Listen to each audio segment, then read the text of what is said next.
Harry Potter and the Grimoire of Dabria. By Tonkinese Cat. Before setting out for revenge, first dig 2 graves. One for your enemy and one for yourself. Confucius. Chapter 1. The Whispering Wand. In his 10 years as head Auror, Harry Potter had never felt more strained. For the longest time, there was peace. Petty thievery, apparition without license and lack of common sense around Muggles had become the worst of his problems, so much so that a lot of people joked that Harry had done his job so well, he'd run out of work. So many free resources did the Auror Department have that they felt they could use their skills in the Muggle world and help quell Muggle crime as best they could, especially with the trend of rising crime all over Britain in the past few months. It seemed to all start with random outbreaks of riots among the Muggles. After 3 such riots in 3 weeks, over 3 different counties and with no apparent motive, Harry was beginning to suspect there was something odd about these events. In particular, the way that the Muggles were seemingly enraged over nothing and always confused and bewildered afterwards. Something magical, perhaps. However, with no solid leads as of yet, Harry had resigned himself to simply reacting to these events without being able to preempt them in any way. Regardless of the stresses of the office, Harry was in a particularly excited mood because that morning he had sent James and Albus off to school their 3rd and 1st year, respectively. Harry was expecting news of Albus's sorting at any moment, as well as that of he and Ginny's niece, Rose. Ginny was sitting near the fireplace on their deep red sofa, legs tucked up under her, reading tales of Beedle the Bard to Lily. The girl was the image of her mother, with flaming, long red hair and freckles. Lily donned her snitch-designed pajamas hand-knitted by Molly Weasley and giggled along to the story of Babbity Rabbity and her cackling stump. Of course, Ginny was certain that Albus and Rose would both be sorted into Gryffindor. Nearly everyone in her family had been, including Bill and Fleur's children Victor, Dominique and Louis, George and Angelina's children Fred and Roxanne, and Percy and Audrey's first daughter, Molly. The lone exception, however, had been Percy and Audrey's second daughter, Lucy. Incredibly bright and viciously intelligent, she had been sorted into Ravenclaw. The other Weasley children teased Lucy at times, Harry had noticed, because she was the odd one out, but Lucy had taken it all in stride, apparently. She seemed to be a very fulfilled, well-liked and high-scoring student, as far as Harry had heard. Nevertheless, Ginny had put down Lucy's sorting as a fluke and was determined Albus would be a Gryffindor, as would Lily, upon being sorted in 2 years' time. Harry was just wondering what Ginny's expression would be like if she was wrong and Albus wasn't sorted into Gryffindor, when at that moment, out of the window, he saw the silvery white glow of an incoming Patronus. "It's here," Harry said quietly to Ginny, without looking at her. He instead watched as the Patronus lion burst through the window and pounded around the room excitedly. Lily jumped up to her feet, giggling and laughing as the lion circled her. Harry chuckled to himself and exchanged a mirror glance with Ginny when the recognizable voice of his old friend, Neville Longbottom, came from the Patronus. "Hi, Harry, Ginny. Hope you are doing well. You'll be pleased to hear Gryffindor has gained another Potter." Albus seemed pleased. "No surprise there, though, eh? You know what was a surprise, though? Scorpius Malfoy becoming one of our newest Gryffindors. I bet Draco'll be pleased. We should meet up at the first Hogsmeade weekend. It'll be nice to catch up. All the best." The voice faded and with a small roar, the lion swirled into nothingness and vanished. "I told you," Ginny boasted, grinning knowingly at Harry. "Gryffindor till the end?" Harry smirked. "All 4 of the houses are worthy of being sorted into, though," Harry added, with a meaningful glance at Lily. "Of course," Ginny added, catching on. Lily looked between the 2 of them and sighed. "Don't worry, I'm not going to have a mental breakdown if I get sorted into a different house. I don't really mind which house I'm in, I just want to go to Hogwarts," she said, in a voice that sounded way too old for her age. Harry smirked again. "Well, I think it's time for bed anyway. Then you'll be 1 day closer to Hogwarts when you wake up." Some time later, after Harry had tucked in Lily and headed back downstairs, Ginny had just brewed 2 cups of tea and sat down with Harry when there was a knock at the door. "I'll get it, it's probably Ron and Hermione," Ginny said, and headed out of the sitting room. She returned a minute later, after Harry heard the mumbled greetings in the hallway, with the bushy-haired Hermione and the slightly thinned red hair of Ron bobbing in cheerfully. Harry got up to his feet and hugged them both. "So," Harry said, separating from Hermione. "Rose?" Hermione almost shook with glee. "Gryffindor," she squealed. "And Albus?" "Same." Harry beamed. "Oh, wonderful," Hermione exclaimed, smiling. As if there was any doubt, Ginny chimed in. "Well, Lucy-Ron started, but Ginny cut across him playfully. "Fluke. Did you hear about Malfoy's kid?" Harry asked Ron and Hermione as Ginny used her wand to duplicate her and Harry's mugs of tea to give one each to Ron and Hermione. "Did he get expelled already by any chance?" Ron asked hopefully, taking the tea from Ginny and sipping it. "No. He was sorted into Gryffindor, Harry said. Predictably, Ron coughed on the tea and put the mug down on the table, spilling it slightly. You what? He asked, incredulously. I know. Funny, isn't it? Harry said. Funny? Not sure how I feel about the spawn of Draco Malfoy being housemates with my kids, Ron said. Hermione scowled. Ron, you know better than that. Don't judge him on the family's reputation, she scolded. Oh, come off it, Hermione. He's bound to be just as dodgy as his dad and granddad before him. Hermione shook her head. Draco hasn't been dodgy since the war. I think Harry would know if he was. I'm just saying, the apple doesn't usually fall far from the tree. Maybe I'll send Rose a letter telling her to be careful. You'll do no such thing, Hermione interrupted. Let her decide for herself who her friends are. Harry couldn't help but smile. For as long as he had known Ron and Hermione, they had argued as much as they had gotten along. Not seeing them as much or on a daily basis, like in their school days, it didn't annoy him half as much as it used to. Today had been a welcome distraction from work, and he was glad he had the weekend ahead of him before he returned to the stress on Monday. Almost as if he had read Harry's mind, Ron turned to him with an inquisitive look. How's the inquiry going? Any news on what's caused the Muggles to get so crazy? Nothing new, Harry replied. All we know is that after we subdue them, they have no idea how they got there or what they've done. Almost like they were possessed, but of course, I don't know any magic that allows for such a huge number of possessions at the same time. Anyway, how's George and the family?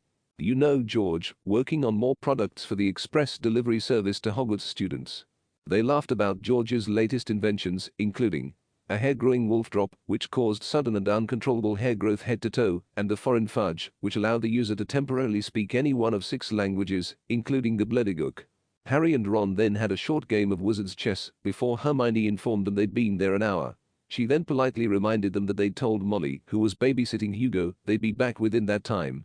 I'll see you tomorrow, I expect, if you're not busy, Ron commented to Harry after bidding Ginny goodbye and heading for the door with Hermione. Sure, no prob. Harry, Ginny called from the other room, interrupting him. Harry, Ron and Hermione ran back into the sitting room to see a silver-white lynx burst through the wall. It prowled around while the unmistakable voice of Kingsley Shacklebolt echoed around the room. More Muggle trouble. I'll be there momentarily. Be prepared. Harry exchanged glances with the other 3.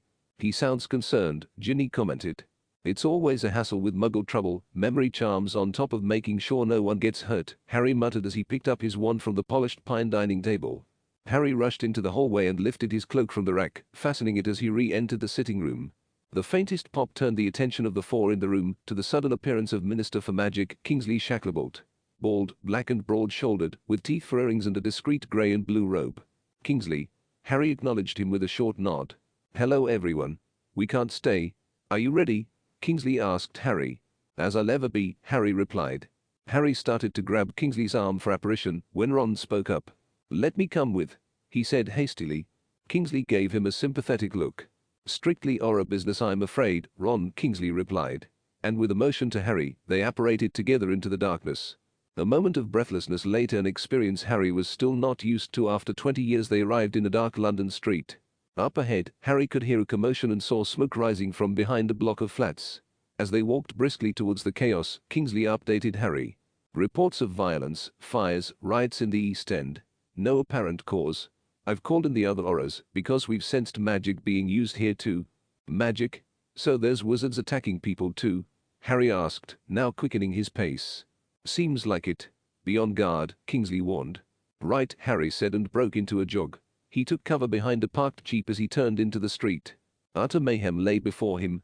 Harry saw a car on fire, burning out, with big black billowing plumes of smoke rising from the wreckage. He saw Muggles like he had the last few occasions he'd been in a situation like this, with hazy, vacant looks on their faces as they smashed windows, tore poles down and threw rocks. Looking further back, he saw red streams of light erupting from the smoke and hitting people, along with an inexplicable carrying whisper echoing over the chaos. Harry strained but couldn't decipher any words. So there are wizards, he thought, and headed further forward into the street. As the attackers advanced from the smoke of the fire, Harry was surprised to see them dressed like Muggles. Whoever they were, they had clearly made the effort to disguise themselves. Harry wordlessly deflected a few red streams that headed in his direction with ease. These attackers were not very powerful. Harry deflected a few more red streams before pointing his wand at the first attacker that came clearly into view. Stupefy, he shouted. The stunning spell hit the attacker, and the man toppled back over the bonnet of a parked car with smashed windows. That whisper carried still over the noise. It distracted Harry more than he cared to admit to himself.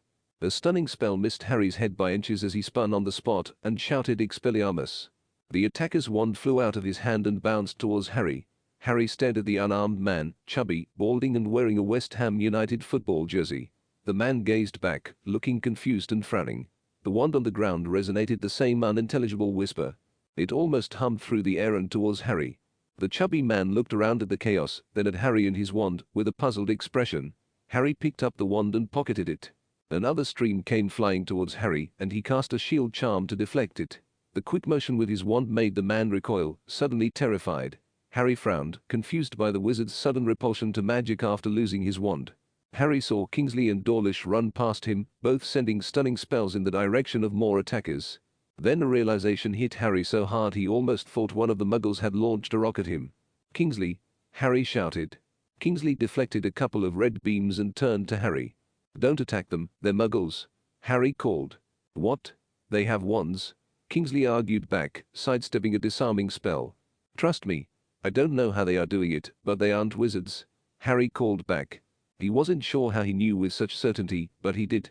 He settled on it just being instinct and instead moved around, disarming Muggles, who usually stumbled around confused immediately after being disarmed, though one or two did try and attack Harry physically. To which Harry tied them up with conjured ropes. Kingsley, Dawlish and a handful of other Aurors eventually copied Harry's tactics. "Aguamenti," Harry called, and a stream of water jetted out of his wand and began to douse the burning car into a smoldering pile of metal and charred smoke. Some of the Muggles, those without wands, were still causing havoc. 2 rocks narrowly missed Harry, and he heard another car window smash some way up the road. With a sudden idea, Harry turned the jet of water from the car to the surrounding Muggles. The water seemed to stop them in their tracks, like they had woken from a trance, and soon, the streets were filled with confused and panicking Muggles. "Looks like the worst is over," said the dark-haired and bearded Wilkins. "Get everyone else to start with memory charms and get these people home," Harry told him, and Wilkins nodded and headed off. Kingsley approached Harry with a sigh. "I don't know what just happened, but I've never seen or heard anything like it before. Muggles using magic. It just doesn't make sense," Kingsley said. "They were in a trance-like state too, just like all the other Muggle riots lately. But now they have wands. Whoever is behind this is getting stronger. We need to find them. I'm going to patrol the area, see if I can find anyone hanging around." Harry set off into the adjoining streets and alleys. Deep down, he knew that whoever was behind this would have apparated long ago amid the chaos, but Harry had to search anyway, just to put his mind at ease. He lit up dark alleys, running through, looking for any signs of wizards or magic where they shouldn't be. In one particular alley, he bumped into a young gang who approached him, hollering aggressively. But a quick round of Confundus charms and Harry telling them their shoes were untied was enough to distract them all as he hurried through. 20 minutes later, though, Harry was resigned to accept that the perpetrator was long gone and apparated back to Kingsley. "Nothing," Harry answered Kingsley's unasked question as he approached. "Here's one of their wands I picked up." "I have one. Take it, see what you can find out about it," Kingsley said. Harry nodded and pocketed it again. "Wilkins, Dawlish, King and Ahmed have it under control," Kingsley told him, motioning to the Aurors behind him, who had rounded up most of the Muggles and obliviated them. "You may as well head home. But I'll need you in the office first thing. We have a lot of work to do." "Right. Take care, Kingsley." With a concoction of disappointment, frustration and apprehension in the pit of his stomach, Harry spun on the spot and apparated with a pop.